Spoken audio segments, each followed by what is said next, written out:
Buenos Aires, por un lado Gabriel Solano, legislador del Frente de Izquierda, bienvenido, y Juan Manuel Valdés del Frente de Todos, también a los dos. Bienvenido. Para hablar un poco, bueno, les voy a preguntar primero por las elecciones en los Estados Unidos, porque digo, como argentinos, nuestra relación con el Fondo Monetario Internacional y demás, de alguna manera nos influye, ¿no? Sí, seguro, es la principal potencia mundial, no Sí. es indiferente lo que pasa en Estados Unidos. Creo que se está cumpliendo lo que veíamos, va a ser una crisis de elección, no termina hoy, no termina mañana. Recién lo decía Gaby Michi, va a durar un tiempo y proyecta una crisis interna de Estados Unidos que la habíamos visto en un año muy particular. Hubo grandes jornadas de protesta en Estados Unidos, gigantescas. Participó más de 20 millones de personas en esas jornadas contra la violencia policial, la supremacía racial, la miseria social que hay en Estados Unidos. Y esto ahora va a tener su repercusión, porque el gobierno que surja de esta elección, sea el de Biden, sea el de Trump, parecía que Biden tiene más posibilidades de acuerdo a la elección, pero todavía va a haber temas por ver.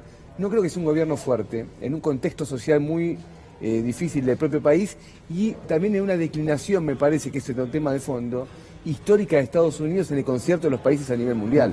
O sea, Estados Unidos no representa lo que representaba hace décadas atrás. Valdés, uno podría pensar que Estados Unidos, prácticamente en una especie de disputa política durante mucho tiempo, ¿es bueno, es malo para la región? ¿Cómo se puede conceptualizar esto? Yo creo que todo lo que degrade el estándar de la democracia es malo, siempre. Y creo, cuanto más veo el sistema electoral norteamericano, más me quedo con el argentino. En realidad la reflexión que tenemos que hacer es qué bueno que el año pasado pudimos discutir entre modelos casi antagónicos de país en muchos aspectos y poder conocer ese mismo día el resultado de las elecciones y lograr una transición ordenada entre un gobierno y otro. Lamentablemente en Estados Unidos esto no es así y además Estados Unidos ha apoyado iniciativas regionales el último tiempo que desestabilizaron gobiernos como sucedió en el caso de Bolivia y afortunadamente la democracia boliviana recuperó su lugar y este fin de semana vamos a tener la asunción de un gobierno democráticamente electo. La verdad es que bregar por la democracia en toda la región es un mandato fundamental de todas las fuerzas políticas y en este caso esperamos que se resuelva cuanto antes la situación de Estados Unidos. Ahora, cuando hablamos de Donald Trump, muchas veces hablamos de un presidente que niega lo que es la contaminación ambiental, digo, que cree que eso no existe, que no le importan las políticas públicas que tengan que ver con el bienestar de la sociedad en ese sentido. Y viniendo a la Argentina y a la ciudad de Buenos Aires, donde ustedes son legisladores además, estos últimos días se habló mucho sobre el famoso predio de Punta Carrasco y Costa Salguero. Hoy ahí hay varios boliches, digo, es una zona inhabilitada, te diría, para el paseo en este momento en la ciudad de Buenos Aires, y la posible creación de un nuevo Puerto Madero en ese lugar, ¿no? ¿En qué situación está en la legislatura porteña? Sé que hay una audiencia, además, el próximo 27 de noviembre. Sí, hay una audiencia que estamos llamando a que se inscriban todos los vecinos, porque más personas se inscriban y den su punto de vista, que yo creo que va a ser contrario a este proyecto, más piedras ponemos en el camino de la reta para vender estos terrenos. Hoy vos bien lo decías, hoy es un predio concesionado, de hace mucho tiempo, con muchas irregularidades. Hay muchos amigos del gobierno de la ciudad de Buenos Aires. Se abandonado en algunos puntos, porque Punta Carrasco yo no sé ni si hay algo funcionando hoy por hoy. Y otros que pagan cánones que son ridículos. Cuando uno los compara, el canon que se paga en ese lugar con lo que paga cualquier comerciante en otro sector de la ciudad, no se puede creer. Pero ahora se va a pasar de una concesión irregular a la venta lisa y llana. Y entonces acá lo que está vendiéndose primero es la entrega del acceso al río. Es un tema muy importante, que si se termina de consumar, es difícil revertirlo después. Para construir, ¿qué? 12 torres, cuya cotización va a ser de promedio $9.000 el metro cuadrado. Imagínense quién va a comprar una torre de $9.000 el metro cuadrado. Y no solamente va a estar el tema del río, creo que va a agravar una política habitacional en la ciudad, en la cual se encarece el suelo y hace más difícil que cualquiera pueda vivir en la ciudad, sea porque compre una vivienda o sea porque la pueda alquilar, ¿no? ¿Valdés? Bueno, coincido. La verdad es que esta medida del gobierno de la ciudad siempre se buscó hacer de manera esquiva. El día que se puso en venta Costa Salguero y Punta Carrasco fue el 5 de diciembre pasado en la legislatura. Se trabajó sobre el proyecto sobre tablas, no pasó por comisión, no se discutió. Fue la última sesión del año, la última sesión donde se contaban con la mayoría especial, donde el PRO tenía 42 votos y se metió digamos, de la noche a la mañana ese proyecto.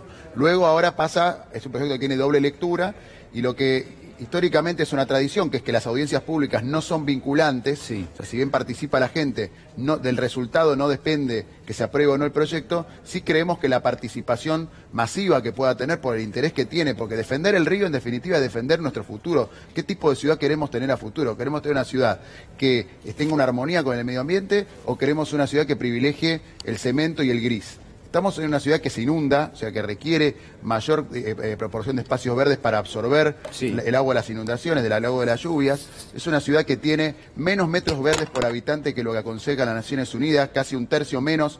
Las Naciones Unidas plantean que tiene que haber entre 10 y 15 metros cuadrados verdes por habitante. La ciudad de Buenos Aires no llega ni siquiera a 5 metros cuadrados de espacios verdes por habitante.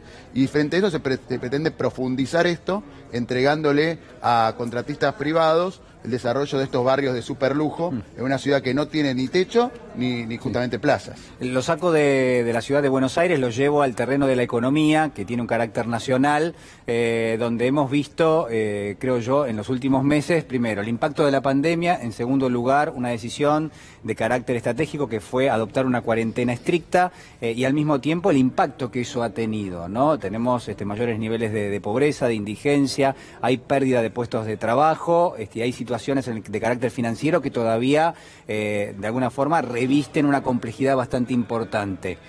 ¿Cómo están viendo esto y si uno podría pensar que a partir de ahora el escenario va a cambiar?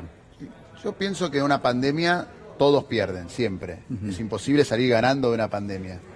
Los estados están ahí para amortiguar los efectos de un mal que es universal. El único país que logró que su economía se reactivara fue China, porque logró controlar la pandemia. Entonces, si no se controla la pandemia, difícilmente se pueda reactivar la economía tal cual como la conocimos antes. De todas maneras, esa normalidad anterior tampoco nos sirve. Nosotros queremos ir a un país de pleno empleo, queremos ir a un país que revierta definitivamente la pobreza estructural, queremos ir a un país donde haya pleno acceso a la vivienda y a la dignidad social. La justicia social es nuestra aspiración. Ahora, en el marco de esta pandemia nosotros pusimos en marcha programas muy ambiciosos, como el ATP, que no existía, donde estamos por lanzar el 7º ATP este año, y donde se le cuida el empleo a 500.000 de empresas en la Argentina.